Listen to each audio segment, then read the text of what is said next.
बिस्मिल्लाहिर्रहमानिर्रहीम। आज हम हल करेंगे क्वेश्चन नंबर 1, एक्सरसाइज भी 4.1 है, चैप्टर भी 4 है और क्लास 10 है। जुज़वी कुसूर में तहलील करें 7x minus 9 over x plus 1 x minus 3। जब भी इस तरह के पार्शियल फ्रैक्शन के क्वेश्चन आए तो सबसे पहले आपने चेक करना है कि आया ये कसम जो है ये वाजिब है या गैर वाजिब है। सबसे पहले आपने ये चेक करना है वाजिब कसर है या गैर वाजिब कसर है। इन दोनों में डिफरेंस क्या है, वाजिब कसर में और गैर वाजिब कसर में।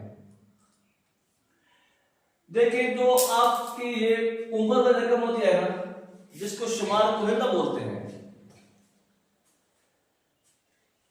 अगर इसका दर्जा, इसकी डिग्री जो नीचे वाली रकम है इसकी डिग्री से कम हो, यानी ऊपर वाले का दर्जा कम हो नीचे वाले का ज्यादा हो, यूं कहें शुमार कुनिंदे का कम हो मखरज का ज्यादा हो, तो वो कसर आपकी वाजिब होगी। अगर क्वेश्चन वाजिब कसर में है तो डायरेक्ट हल होगा। दूसरा ये हो सकता है कि अगर जो आपका शुमार कुनिंदा है इसका दर्जा, इसकी डिग्री ज्यादा है, मखरज की डिग्री कम है, यानी जो नीचे वाला है इसका दर्जा कम है, जो ऊपर वाला है इसका दर्जा ज्यादा है। अपने आसान ज़बान में जो कह रहे हैं, ये बटा से ऊपर है, अगर इसका दर्जा ज्यादा है और ये बटा से नीचे है, इसका दर्जा कम है, तो इसको गैर वाजिब बोलेंगे। चलिए ये तो एक केस हो गया कि अगर ऊपर वाले का कम नीचे वाले का ज्यादा तो ये वाजिब में आएगा, ऊपर वाले का ज्यादा नीचे वाले का कम गैर वाजिब में आएगा। ऐसा भी हो सकता है कि ऊपर वाले और नीचे वाले का बराबर हो जाए, हो सकता है, यदि ऊपर वाले का दर्जा भी और नीचे वाले का दर्जा भी दोनों का इक्वल है तो अब हम उसको वाजिब में डालेंगे या गैर वाजिब में। अगर ऐसी सिचुएशन बन जाए तो उसको गैर वाजिब में डालेंगे। इसको देखिए, इसका जो वेरिएबल है ना, इसकी पावर कितनी है, 1 है।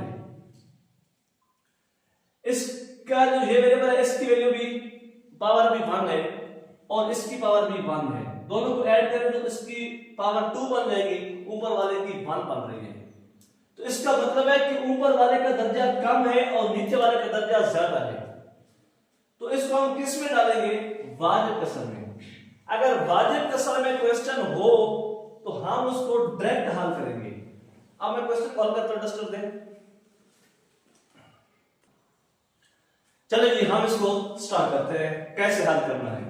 आप क्वेश्चन को लिखें 7x minus 9 over x plus 1 और x माइनस 3 आपने लिख लिया, इज इक्वल टू, इक्वल डालें, यहां पे डालें एक वेरिएबल जिसका नाम रखें आप a। अब ये जो पहली रकम है ना x प्लस 1, आप इसको इसके नीचे लिख दें। आसान सा मैथड आप बता रहा हूं, दरमियान में प्लस डालें यहां पर, यदि यहां पे प्लस भी आ गया, आगे लिखे दूसरा वेरिएबल a के बजाय अब b लिखें, यानी a पहले लिख चुके हैं अब b लिखें। जो दूसरी वैल्यू पड़ी है नजी वाली, इसको इसके नीचे रखें, x प्लस 3। ये x माइनस 3 है तो हम इसको x माइनस 3 कर देंगे। अब देखें जो ये नीचे वाली रकम है इसको हमने खत्म करना है। क्या करेंगे, पूरी इस इक्वेशन को, अगर आप इसको 1 का नाम दें तो पूरी इस इक्वेशन को आप इस रकम के साथ मल्टीप्लाई कर दें। तो इसका बेहतरीन तरीका क्या है, ताकि आप जो है क्वेश्चन में गलती न करें, आप पहले इस क्वेश्चन को ऐसे ही लिखें 7x minus 9 over x plus 1 x minus 3। ना चेक करें x माइनस 3 है, अच्छा, is equal to a over x plus 1 plus b over x minus 3। ये आप ऐसे लिख दें, इस प्लस को डाल दें। अब करना क्या है, तो ये रकम है ना, इसको इस हिसाब से हम देखते हैं, यानी x प्लस 1 x माइनस 3, फिर बराबर था बराबर डालें, ये लिखिए x प्लस 1 x माइनस 3, इस प्लस को इधर डाल दें, जहां भी लिखते हैं x प्लस 1 x माइनस 3। जहां तक क्लियर है? अब देखिए ये x प्लस 1 इस x प्लस 1 से कैंसिल हो जाएगा, ये x माइनस 3 इस x माइनस 3 से कैंसिल हो जाएगा, ये x प्लस 1 इस x प्लस 1 से कैंसिल हो जाएगा, ये x माइनस 3 इस x माइनस 3 से कैंसिल हो जाएगा। पीछे क्या बचा जी? 7x minus 9 is equal to, यहां पे देखें x minus 3 into a plus x plus 1 into b। यहां तक क्लियर है? नेक्स्ट देखेंगे, अब हमने वैल्यू फाइंड करनी है a की और b की, ये वैल्यू हम इधर पुट कर देंगे, हमारा क्वेश्चन सॉल्व हो जाएगा। बस इतनी सी कहानी है। अब आप क्या करें, ये जो x माइनस 3 है ना, आप इसको 0 के इक्वल रख दें। हम क्या कर रहे हैं, x माइनस 3 को 0 के इक्वल पुट कर रहे हैं,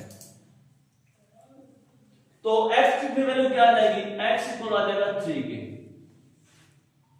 अब ये जो x की वैल्यू आई है ना 3, इसको इधर पुट करें इस इक्वेशन के अंदर, इसको नाम दे देते हैं 2 का, पुट करें तो क्या आ जाएगा, 7 into 3 minus 9 is equal to, ये तो हमने x माइनस 3 को 0 रखा हुआ, खत्म हो जाएगा, यहां पे 3 पुट करें, 3 प्लस 1 4, जो हो जाएगा 4b, 4b आ गया। अब क्या करना है देखें, 7 और 3 21, 21 माइनस 9 12, यानी 12 आ जाएगा, 12 इज इक्वल टू 4b, तो b इज इक्वल टू आ जाएगा 12 ओवर 4, क्योंकि देखें ये 4 मल्टीप्लाई हो रहा है, इधर आके डिवाइड हो जाएगा, 4 3 12, b इज इक्वल टू 3। हमारे पास b की वैल्यू निकल आई। अब हमने निकाल लिया a की वैल्यू, मैं b की इधर लिख देता हूं ना, और फिर इसको साफ कर देता हूं क्योंकि जगह हमारे पास कम है। मिस्टर बोल दीजिए, अब क्या करें, आप पुट कर दें, हमें पहले x माइनस 3 को पुट किया था, अब आप x प्लस 1 को पुट करें, x प्लस 1 को इक्वल रख दें 0 के। जब x को प्लस 1 को 0 के इक्वल रखा है, इसका मतलब है कि x की वैल्यू माइनस 1 हो जाएगी। अब ये x की जो वैल्यू है माइनस 1, आप इधर पुट करें, इधर भी और इधर भी, ये हो जाएगा 7 minus 1 minus 9 is equal to, यहां पे जाएगा minus 1 minus 3 into a is equal to plus, यहां पे हमने x प्लस 1 को 0 रखा हुआ है, तो ये पूरी वैल्यू 0 हो जाएगी, हम नहीं लिखते, हमारे पास सिर्फ तो बचा है।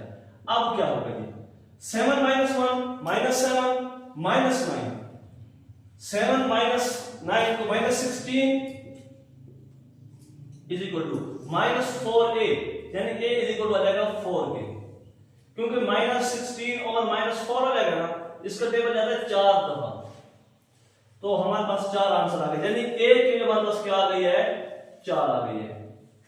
अब हमारे पास a की वैल्यू भी आ गई, b की वैल्यू भी आ गई। तो अब यहां पे नीचे आप आंसर में कैसे लिखेंगे, ये क्वेश्चन आप लिखें, इसके आगे बराबर डालें और a की जगह पे आप 4 लिख दें। ये काम आपने जो है नीचे करना, जहां पे नहीं करना, मेरे पास जगह कम है तो मैं इधर ही लिख रहा हूं। और b की वैल्यू कितनी है जी, 3 है, तो हम b की जगह पे क्या लिख देंगे, 3 लिख देंगे, तो ये हमारा क्वेश्चन क्या हो जाएगा, सॉल्व हो जाएगा।